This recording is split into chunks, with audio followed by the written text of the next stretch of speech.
author of Radical Self-Care for Helpers, Healers, and Changemakers. And today I want to talk about what is radical self-care and why do we need it. So let's get into it. Those of us who are helpers, healers, and changemakers are doing forward-facing, people-centric, trauma-adjacent work. What that means is we are impacted by the work that we do because we are the intervention. We show up in courtrooms, in classrooms, in hospitals, at accident sites. We show up in war zones. We show up when things are hard. We show up on people's worst day. And it's our job to help someone find the resources or the therapy or the judgment that they need. And by judgment, I mean like court judgment, like they get a response, not like judgment, because we listen and we don't judge. That said, those of us who are in those spaces doing that work, it's a one-way relationship. We are giving, and we aren't getting anything back from those we serve, rightfully so. Maybe they're paying us for the services, but it's not a two-way relationship. Those of us who are helpers, healers, and changemakers are giving. What that means is it's easy for us to get burnt out. But I also want to be very clear about what burnout is. Burnout is an occupational hazard. It has nothing to do necessarily with the individual, but what that means is the requirements of your work don't match the skill set that you have, whether that's your skills aren't being utilized because you're better for that work than someone else, or the opposite, where you're being made to do things that are way outside of your skill set. When those things are mismatched, there can be burnout. What that means is there's going to be cynicism, there's going to be exhaustion, and there's going to be a lack of efficacy, meaning you don't think the work that you do matters anymore, and that gives you disillusionment and some cynicism that pulls you away from the work. Sure, burnout exists for helpers, healers, and changemakers, but more often than not, those of us who are in helping, healing, and change-making work are impacted by compassion fatigue, vicarious trauma, and moral injury. More on those three in another video, but those things impact our hearts, they impact our health, they impact our well-being, and they also impact our mental health. Our ability to see the world as a safe place can be compromised. Everything we're seeing in our work gets generalized to the general public. Or we just, our worldview changes and there are judgments or biases that we have based on the work that we do.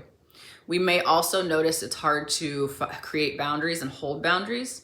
Like saying no is really challenging when you are doing work that feels very, very important and very heightened in the moment, right? If you are doing rape crisis work or domestic violence work, or you're working with special ed students, or you're working with veterans with disabilities, or you're working on a suicide hotline, that work can feel so urgent that saying no or taking a day off might not feel like we can do that. And that creates the burnout that those of us who are helpers, healers, and changemakers face. Because our work is so forward-facing and trauma adjacent, and we are the intervention, right? We're the ones showing up in the classroom, in the hospital, on the street, in the social services agency. We are the ones showing up, so the work impacts us. And radical self-care is the way that we show up for the work and the way we protect ourselves from the work. So radical self-care isn't about comfort. It's not about feeling good. That's self-care. Radical self-care is creating the capacity and the protection and the resources within ourselves so that we can show up whole, grounded, present, and ready to do the work we need to do without absorbing too much of what we're observing. The mantra that I use in this work that has helped me for many years to try to abate these burnouts is that I can care without carrying. Yeah, I can care. I can show up and give 1,000,000% to those I serve, and I don't have to carry it home. So I can care without carrying. That is a mantra that has gotten me through a lot in my work as a social worker for 22 plus years, 23 almost. And it's a philosophy of radical self-care, that we can show up and care without carrying the weight of the work. And the way that we do this is through practices that regulate our nervous system. So again, self-care is about what are we adding? What are we doing to feel good? How are we self-soothing? And those aren't bad things. If a manicure or a pedicure or a long soapy bath or a massage or a yoga retreat gets you to a space where you feel good and you feel rested, awesome. But radical self-care are what are those practices that we can do on a daily basis, both by ourselves and in community, because radical self-care is not mutually exclusive to community care. What can we do by ourselves or together that can help buoy us and support us and protect us in the work that we do? One of the biggest radical self-care practices is breath work.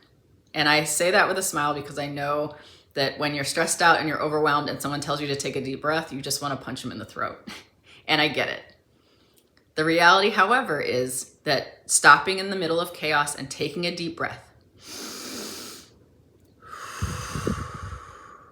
immediately shifts our nervous system. That's a radical practice. It's a radical practice that we can take one breath and shift the calm in our bodies. And there are times when those of us who are helpers, healers, and change makers only have our body and our breath with us in a space. When I used to work in juvenile halls, when I used to go and visit foster kids in those spaces, I only had my breath. I couldn't take anything else in the space with me. Sometimes I even had to change clothes because they weren't the right clothes to show up in or whatever.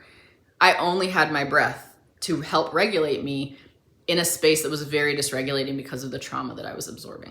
Another radical self-care practice is yoga, because you can do that for free on your own or in community.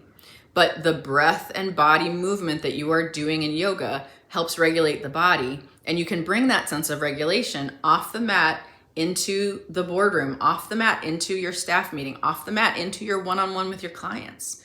You can regulate your breathing, get yourself in a grounded space, both feet flat on the floor, bring asana, the yoga practice, into your body while you're sitting directly across from someone, right? That is a radical self-care practice.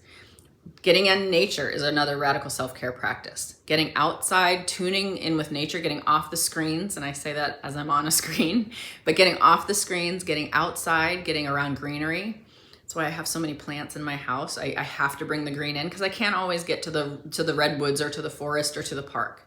I try every weekend to take a walk outside and get some sunshine and see my neighbors, but it's not always possible, so I bring green in. I have a ton of green in my office at work as well, and the kids and students that I serve love it. They say when they come in, they take a nice deep breath because they see all the green and the plants. So nature is a radical self-care practice. It doesn't matter if you're looking out the window, because that's nature, or you get to go to the ocean, or you get to be in the redwoods, or you get to be in the jungle, whatever it is. But being in nature around green or water is healing for the body, and that healing that we're absorbing when we're in that space, we can then bring into our work when we're one-on-one with a young person, or we're in a courtroom, or we're in a hospital. That's ultimately the radical self-care. Radical self-care, what are we doing? Self-initiated, but not alone, maybe. What are we doing as individuals who have chosen this work of helping, healing, and change making? What are we doing to protect our hearts from the work that we do?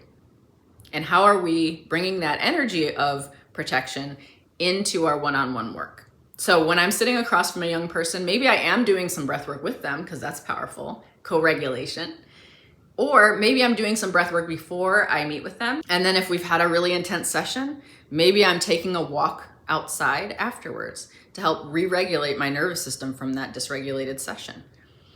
I also want to be very clear that dysregulation is a part of regulation. So if you're dysregulated, it doesn't mean you're doing anything wrong. It simply is your body's way of saying like, hey, that was kind of intense. Can we get a timeout? Can we do something to get us back on track? That's all it's saying. Dysregulation is a messenger. In the same way that fear and anger are messengers. They're telling us that something isn't working here. There's a boundary being broken here. There's something that we are absorbing that isn't ours to absorb. There's something we are carrying that isn't ours to carry. I can care without carrying.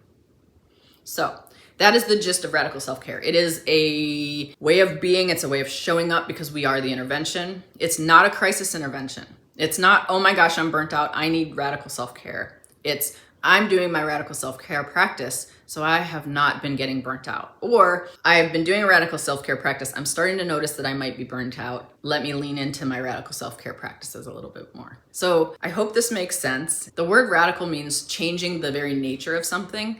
And I think the work that we do as helpers, healers, and change makers changes who we are as human beings. When you are that close to oppression and trauma, and systemic nonsense, quite frankly. When you recognize the bureaucracy that keeps us separated, when you're at a place where you can see the sausage being made, it can be very disheartening. When you know the reality of a certain system, it can really break you. And that is the reality of being helpers, healers, and change makers. Our work radically impacts us. So we need a practice that's just as radical to buffer from that impact. So what do you think? I'm so excited that my book is out in the world. I do think it is starting some really great conversations about radical self-care. What it is, what it isn't, do we need it, don't we need it? What is burnout? What is moral injury? What is compassion fatigue? What is vicarious trauma? I hope that you are reading this book, that you have friends who are reading the book. If you're doing a book club, let me know, your girl will show up. I think this is a conversation that's long overdue in the helping professions. And I'm thrilled to be having it, and I'm open to input. I'm also open to hearing like, no, sis, that's not it. But then you gotta tell me what it is. How do we do this work without getting our hearts broken over and over and over again? And for me, after 22 plus years, almost 23 years of being a social worker, I have found that radical self-care is the only way for me to survive this work that I love and to do it without having it change me into a person that I don't recognize anymore. And that's the reality of radical self-care and why we need it. So thank you for spending this few minutes with me to explain this. I can't wait to hear what you have to say about it. Let's start the conversation. Love y'all.